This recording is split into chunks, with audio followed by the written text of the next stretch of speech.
Hello hello, কেমন আছো? গরমে কি খবর?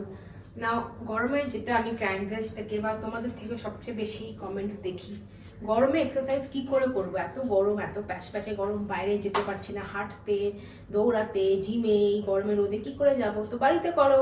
অন্যের সাথে চ্যানেল তো কত বছর ধরেই কত রকম এক্সারসাইজ দেখাচ্ছি বাড়িতে কি করে করা যায়। যারা বিগিনার্স, যাদের বাড়িতে ডাম্বেল নেই, কোনো ইকুইপমেন্ট নেই, কিছু নেই, একটা কোনো যে কোনো ব্র্যান্ডের একটা যোগা ম্যাট চাই, যোগা ম্যাট যেটা বলে, কিনে নেবে, সর্টেড। দিনে বাস আধা ঘন্টা দাও, কি কি করবে এক্সারসাইজ সেগুলো দেখিয়ে দিচ্ছি।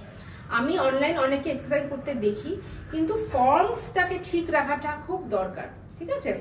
আর এত জ্ঞান দিচ্ছি কেন ফর্মস রাখা ঠিক দরকার, কারণ কি আমি নিজে সার্টিফাইড একজন fitness trainer, yoga and SMC coach.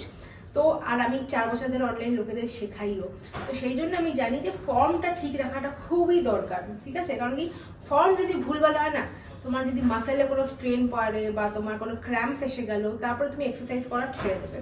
তো প্লিজ ফর্মটাকে আগে ঠিক করো, ওয়েটস বগেরা পরে তুমি অ্যাড করতেই পারো, ঠিক আছে? চলো আমি শুরু করি। আর আমি নিচে ডেসক্রিপশন বক্সে আমার অনলাইন ওয়ার্কআউট ক্লাসের লিঙ্কও দিয়ে দেবো। আমি কার্ডিও আর যোগা দুটোই শেখাই, তো তোমরা চাইলে জয়েন করতে পারো। এক্সারসাইজ দেখিয়ে দেবো, তাতে কতগুলো রেপিটেশন কাউন্টস বলে দেবো, যেগুলো করলে তোমরা খুব ইজিলি দেখবে আধা ঘন্টা এক্সারসাইজ ডেইলি করতে পারবে, ঠিক আছে? তাহলে শুরু করা যায়। সবচেয়ে আগে হাতটাকে সামনে রাখবে, inhale, feet out, squat down, up, back. Again, inhale, feet out, exhale, squat down, up and back. আমি যখন স্কোয়াট করছি সুমো স্টান্সে যাচ্ছি, মানে একটু ওয়াইড স্টান্স স্কোয়াটে যাচ্ছি। আর দেখো আমার নীর পজিশনটা দেখো, নিচটা এরকম বাইরে যাচ্ছে, যাতে আমার স্পাইনটা সোজা থাকে, ঠিক আছে? সেই জন্য আমি অন্য করে বসলাম, হাত বাড়িয়ে দিলাম, আবার back to position, feet close. Inhale করবে, এক্সহেলের সাথে নিচে যাবে স্কোয়াটে, আর ব্যাক টু পজিশন। আরেকবার দেখাই, ব্যাক ব্যাক, ঠিক আছে? এই এক্সারসাইজটা করবে 1 মিনিট, 1 মিনিট তক করবে, নিজের পেসে করবে, খুব তাড়াতাড়ি করার দরকার নেই, আস্তে আস্তে করবে, কিন্তু 1 মিনিট মানে 60 সেকেন্ডস ওয়ার্ম আপ শুরু করবে। অলরাইট, নেক্সট এক্সারসাইজটা খুব সহজ হবে। আমরা আমাদের কোয়াড্রিসেপস মাসেলসগুলো, মানে এই মাসেলগুলোকে স্ট্রেচ করব। ওটার জন্য কিছুই না, একটু স্ট্রেচ করবে, আগে যতটা নিটাকে চেস্টের কাছে আনতে পারবে স্ট্রেচ করবে, আর তারপর অ্যাঙ্কেলটা ধরে পিছনে স্ট্রেচ করবে। সিম্পল। যদি এটা সাপোর্ট ছাড়া না হয়, প্লিজ তোমরা ওয়ালের সাপোর্ট নিয়ে বিগিনাররা করবে। দেখো দেখিয়ে দিচ্ছি, ওয়ালের সাপোর্ট নেবে, ওঠালে অ্যাঙ্কেলটা ধরলে চেঞ্জ, আবার ওঠালে অ্যাঙ্কেলটা ধরলে চেঞ্জ, এরকম করে 1 মিনিট উইথ রাইট লেগ। আবার take support of the wall, knees to chest, inhale, অ্যাঙ্কেলটা ধরে পিছনে, হিল টু your butt, ঠিক আছে? With support, without support simple করতে পারো। Again 1 minute. তো দেখো 1 মিনিট এই লেগে, 1 মিনিট ওই লেগে, ঠিক আছে?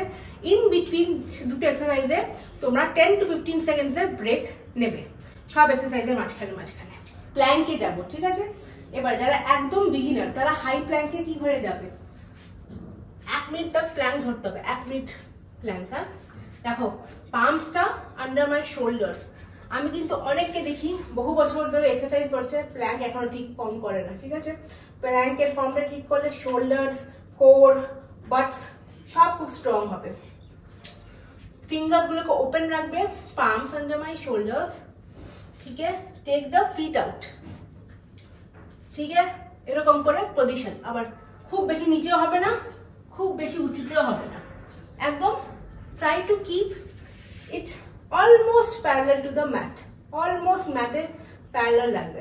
আর দেখবে একটু শোল্ডারে প্রেশার আসবে, এইখানে থাকলে শোল্ডারে প্রেশার আসবে না, বডিটাকে আগে নেবে, ওয়েট আগে দেখবে, শোল্ডারে প্রেশার আসবে।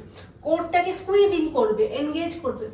যদি কিছুক্ষণ পর হাঁপিয়ে যাচ্ছ, নিজ ডাউন করে নেবে 5 সেকেন্ড, আবার ট্যাপ করে নিচটা অফ করে আগে দেখবে। বাট ফর্মটা ঠিক রাখবে, 60 সেকেন্ড, 1 মিনিট এটা করবে। এটা করে তোমাদের আরামসে 5 মিনিট হয়ে যাবে, এটা যদি ফলো করো, ঠিক আছে? আবার নেক্সট কি করবে, এই যে মুভমেন্টগুলো দেখালাম 3টে মুভমেন্ট, আবার রিপিট করবে। তো 5 মিনিট 5 মিনিট 10 মিনিট তোমাদের হয়ে যাবে। ঠিক আছে, চলো নেক্সট মুভিং অন। এরপরে কি করব? এরপর আমরা করব 10 মিনিটে 2 রাউন্ড করে এক্সারসাইজ গুলো করার পর আমরা করব cobra to mountain, full body মোবিলিটিটা হয়।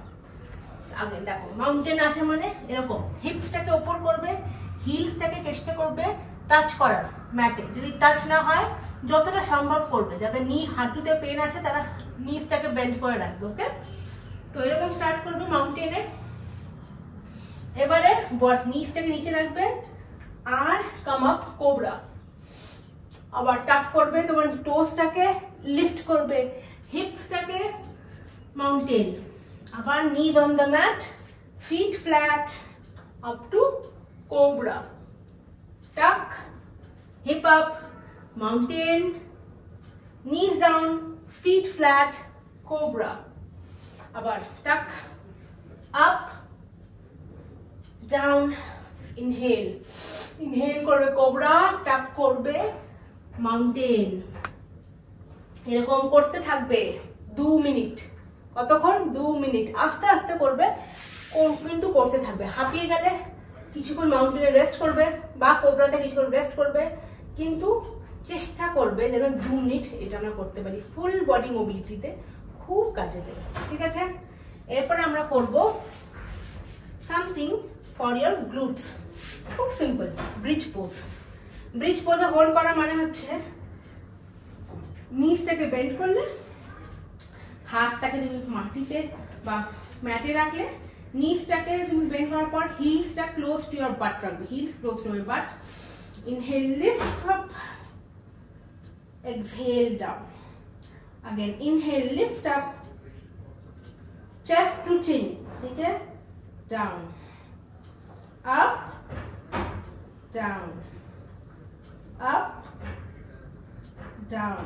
এটা তোমরা 1 মিনিট করবে। ঠিক আছে, 2 মিনিট কোবরা টু মাউন্টেন করলে, 1 minute bridge pose up and down করলে, 3 মিনিট হলো টোটাল। ইন বিটুইন ব্রেক নেবে 10-20 সেকেন্ডের। ঠিক আছে, আবার রিপিট অল দ্য মুভমেন্টস। এখানে কিন্তু তোমরা almost 18 to 20 minutes cover up করে দেবে with all this exercises, depending যে কার কত স্পিড, কার কত রিকোয়ারমেন্ট, কার কত রেস্টের দরকার। ব্যাক মাসলসটা স্ট্রং করার জন্য আমি আর কয়েকটা এক্সারসাইজ তোমাকে দেখিয়ে দিই। কি করবে? পেটের উপর শোবে, ব্যাকের জন্য। হ্যাঁ, lie down on your back, hands either in front or at side. ঠিক আছে, যেটা comfortable. Inhale up, chest and thighs off করবে, exhale down. Inhale up, squeeze your back, down, up down, up down. Again, how long we have to do this? 1 minute. 1 more minute. এরপরে next আমরা যেটা করবো সেটা হচ্ছে আমাদের চেস্টের জন্য। ঠিক আছে, চেস্ট আর আর্ম দুটোকে টার্গেট করবে। Close out, close out. দেখছো তো, সামনে আমরা এখান থেকে করি। এটা কিন্তু তোমার চেস্ট আর আর্মস দুটোকেই টার্গেট করবে। এলবোসকে ড্রুপ ডাউন করবে না, এলবোসটা উপর রাখবে। ক্লোজ করলে, আউট করলে। প্লিজ যখন এই মুভমেন্টগুলো করবে না, এরকম করে কেউ করবে না, এক একটা মাসলকে ফিল করে মুভমেন্টগুলো করবে। Close out, close out, close out, close out. এটা তুমি তোমার চেস্ট মাসলসগুলো, শোল্ডার্সগুলো, বাইসেপসগুলোকে ফিল করতে পারবে। এবার আমরা একটু লাঞ্জেসটা করা শিখি। লাঞ্জেসটা করা শেখাটা খুব দরকার আমাদের লোয়ার বডির জন্য, খুব ভালো একটা এক্সারসাইজ।